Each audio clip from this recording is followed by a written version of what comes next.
In the past 4 years' time, we bring this smart shopping thing into the market. Nowadays, we have 90,000 members.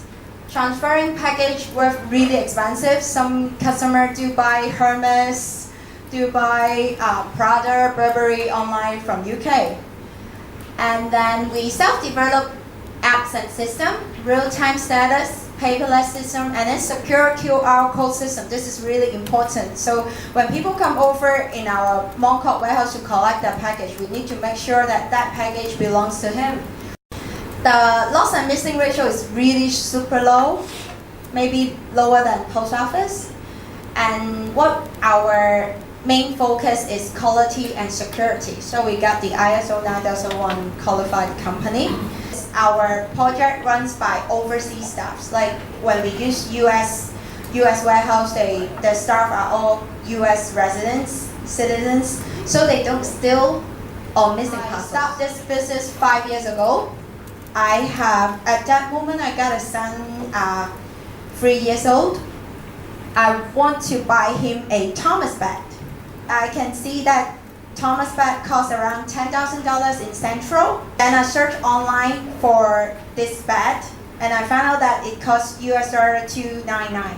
And then my father is actually working in logistic industry, but he got some friends refer to me and say maybe this US uncle can handle the bed over there and then ship back to Hong Kong.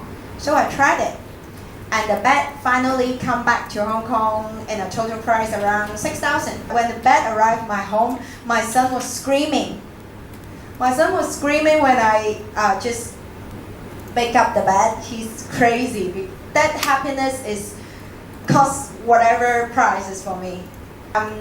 As you guys may know, there are a lot of moms group within these few years, right? And then I asked them, if you can get a real Thomas trunk bed with $6,000, what do you think? And then all the moms raise up their hand and say, yeah. The moms group will ask me, oh, can you order one more piece of t-shirt? Can you order these toys? So I started everything buying myself online.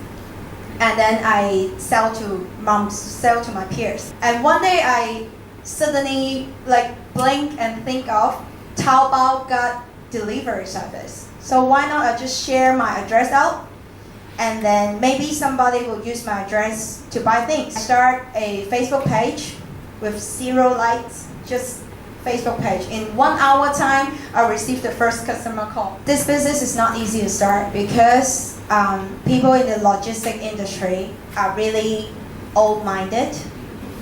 They don't really love small parcels because small parcel missing ratio is high, not making money. They need a person to stand there to take care of the parcels, etc. When people look into my business, the first thing they think is just a garage business. People they live in US or live in Canada. Some people use their garage to do the buy for you service. So they buy things and they store in the garage and then they send back by post. It's just a simple business. Entry level really low. But actually when I start this business is not easy because I have to qualify each warehouse, make sure everything goes smooth. When I borrow my dad's office, before I separate all the parcels on the floor. And actually the colleagues of my dad's were not happy with it because they do skid by skid, pallets and pallets is 10 pallets around, 20 pallets around, but for me, only 1 pallet, I'm separating all the floor. Okay? So those uncles were like, what are you doing here? And then even my husband were laughing at me, say, okay, 1 parcel, how much you earn? You're just making 1 or 2 Hong Kong dollars. What are you doing here? I don't know. Happiness point is when the customer come over and get their package. They are all with a very big smile. And that motivates me to solve their big problem. They save money, okay? Around half a year later, and then another customer come over and then they, at that moment, the virus is strong as well. So people order the 3M masks. And then what he do is he order 20 pallets masks. And then for that amount of money, I run away from there. For that amount of money, I rent my own office in Mong Kok. which is convenient for customer to pick up more than the Asian one. And then I jump out of my comfort zone. I'm no longer a mother, okay? 3 years ago, I looked into just Facebook. There is a biggest startup event of the year, biggest explode of startup. The name is Rise. So I tried to join Rise conference, and I met a lot of experts, mentor, and also other startups. Last year I went into Rise again. So through all these programs, I empower myself and then meet more people. Because I jumped out of the mother zone, so I actually want to empower mother as well. So I start another group named Hong Kong Powerful Mom. It's those entrepreneur moms, or they are just simple moms at home taking care of their kids, but they want to make a little bit of money. So I connect them together, do some shopping malls program, DIY markets, etc. Just to cross over something and then help the society. Recently, I have discovered a new business model. 1 week before Chinese New Year, I got a friend, and then she actually got an order for a Chinese box set for a corporate company with some golden coins in it. Golden coins. But that golden coins is customized with their company name on it. And then she ordered all the way from US and then sent to Hong Kong. The problem is the seller delayed sending out for 1 day only and then missed my schedule. So when my package all arrived into Hong Kong, I found out that the golden coin is not there. That she have to hand over the chocolate box set within 2 days. So I called FedEx. FedEx took us 4 days to arrive. So what do? Oh, and then at around 12 o'clock, I think of flying there. But after I calculate the flight time, around 16 hours, when I arrived New York, the warehouse is closed. I was a flight attendant, so I understand how flight attendant works.